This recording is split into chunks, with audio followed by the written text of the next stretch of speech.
Maite, Chalo Berrobat Perales.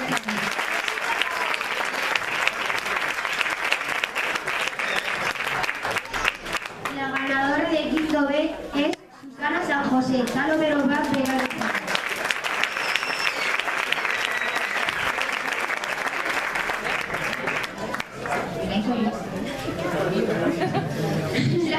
La ganadora del primero B es Erika Pereira, Chalo Berrobat Perales.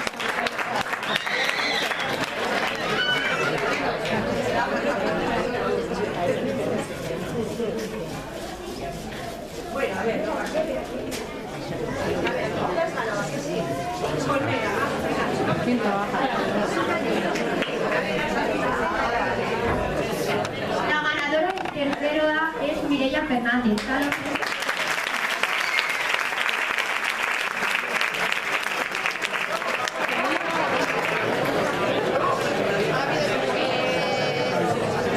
Ahora que están todos en el escenario, un fuerte aplauso para todos.